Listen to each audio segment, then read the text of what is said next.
जी। अस्सलाम वालेकुम। ऐसे मेरा सवाल है, अपनी दाढ़ी रखने के बाद अब गैर मुस्लिम भी अपने को मामू मुल्ला ऐसा बोल के पुकारते हैं, उसकी वजह से बहुत लोग नहीं रखना चाहते। मैंने एक अच्छा सवाल किया, अगर दाढ़ी हम रख लेते तो कुछ लोग मामू बोलते, ठीक, मुल्ला बोलते। वैसे मुल्ला और मामू और मौलवी बोलने में कोई मसला नहीं, मुल्ला लंबा खींची तरह बुरा लगता हो, बोलने के तरीके रहते ना।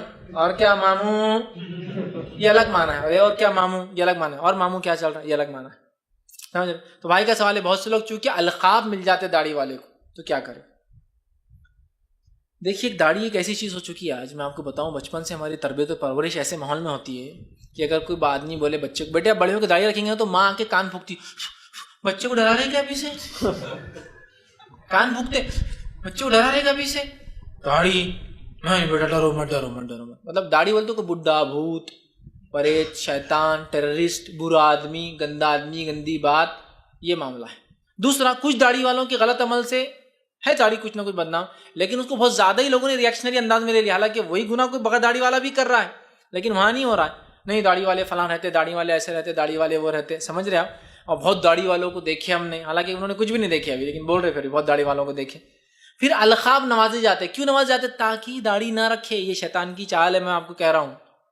एक हमाम में जब सब नंगे होते हैं और एक कपड़ों में आ जाए तो सारे नंगे अपनी इज्जत बचाने के लिए क्या करते, बेशरम कपड़ों में आ गया, बेशरम देखो कपड़ों में आ गया, कितना बेशरम है कपड़ों में आ गया, क्योंकि सारे नंगे अपनी इज्जत बचाना चाहते हैं। एक लड़की ने कॉलेज में बुर्का पहन ली, जहाँ कोई नहीं पहनता, सारी मुस्लिम लड़कियां उस पर टूट पड़ेंगी, तू कहीं को पहन रही इसलिए कि तेरे वजह से हम बदनाम हो रहे। लोग क्या बोलेंगे, ये बुरखे वाली मुसलमान बगैर बुरखे क्यों रहे, तुम्हारे पास बुरखा नहीं है क्या, उसने कैसा पहनती, समझ रहे आप। तो यहाँ होता है कि आप दाढ़ी रख लेंगे तो मसला हो जाएगा। एक घर में तो मैंने ऐसा देखा कि बेटे ने दाढ़ी रखी तो बाप ने रात में काट दी उसकी दाढ़ी, क्यों, तो बोले तेरे वजह से लोग मेरे को रास्ते में बोल रहे थे, बच्चे ने रख लिया तुम कब सुधरेंगे, बच्चा सुधर गया तुम कब सुधरेंगे, तो बोले दाढ़ी काट दी उन्होंने बच्चे के। वो आया मतलब कॉलेज में तो दाढ़ी उसे आ रही, दाढ़ी, बोले अब्बा ने काट दिया था, क्यों, तो बोले वो बोल रहे थे कि सब बोल रहे हैं कि तुम कब सुधरेंगे, तो बोले तेरी काट देता, तेरी वजह से मेरे को बोल रहे, समझे आप।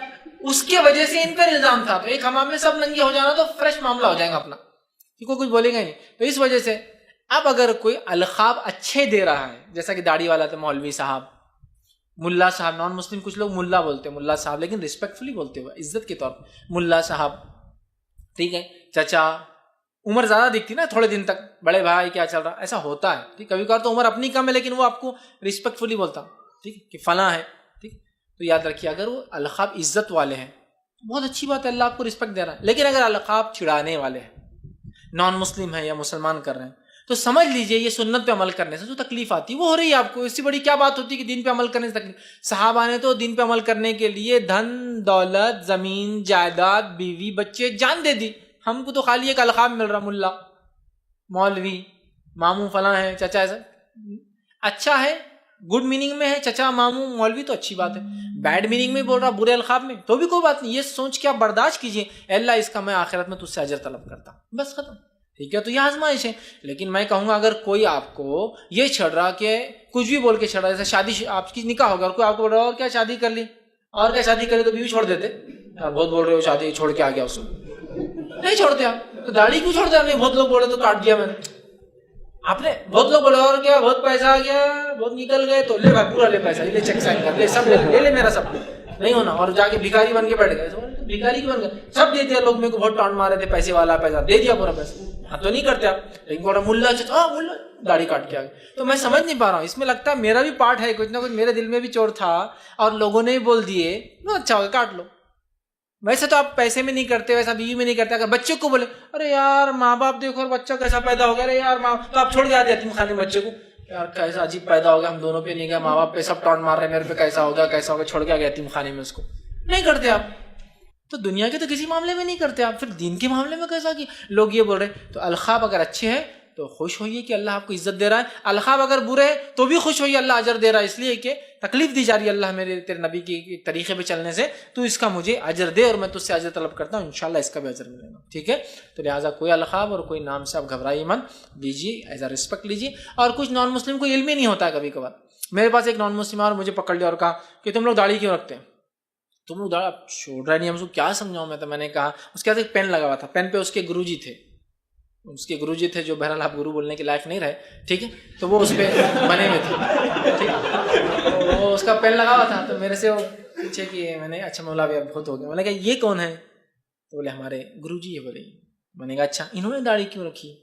तो बोले वो एक अच्छे इंसान है, नेक इंसान है। तो मैंने कहा बस हमारा दीन भी इस्लाम चाहता है हर इंसान नेक बने और अच्छे बने, इसलिए हम लोग भी दाढ़ी रखते हैं। अच्छा कहा, ये रीज़न है क्या? समझ रहे आप? सुन्नत है, वाजिब है, वो नहीं समझ में आ रहा है कुछ कि भाई रिलीजियस पर्सन अच्छा इंसान रखता है, उसके मजहब की एग्जाम्पल दिया, मामला खत्म। तो कभी कभार वो समझ नहीं पाते तो आप एग्जाम्पल से कोट करके बता देना कि देखो तुम अगर मजाक में मुल्ला बोल रहे हो तो ये गलत है, इसलिए कि हर दीनदार और जो धार्मिक लोग होते हैं किसी भी मजहब के, वो लोग दाढ़ी वाले होते हैं। और मैं जानता हूँ आज से कुछ सालों पहले तक, या एक समझिए 50 साल पहले तक भी ऐसे आपको फोटोज मिलेंगे जिसमें ब्रह्मा, शिव, ठीक, और इसी तरह जो है दूसरे दीगर माबूदान, हनुमान है, राम है, इसी तरह जो लक्ष्मण है, इसी तरह जो है और भी बहुत सारे माबूद हैं जो दाढ़ी में आया करते थे।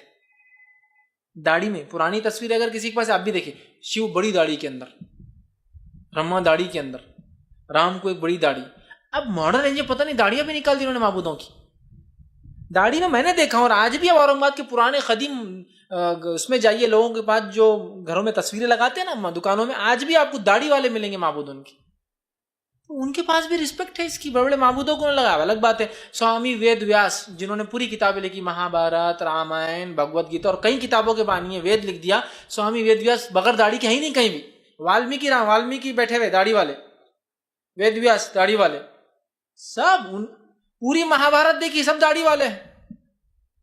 ये अलग बात है नई महाभारत में कौरव पांडवों की दाढ़ी खत्म हो गई, लेकिन गुरु आज भी दाढ़ी वाले बैठे हुए ना पूरे। तो दाढ़ी एक अच्छाई की अलामत है, तो आप एक्सप्लेन कीजिए उनको इंशाअल्लाह अजीज, वो इस बात को इंशाअल्लाह समझेंगे। और फिर भी अगर कोई अलखाब देता है कबूल कीजिए, अल्लाह ताला अजर देंगे इंशाअल्लाह।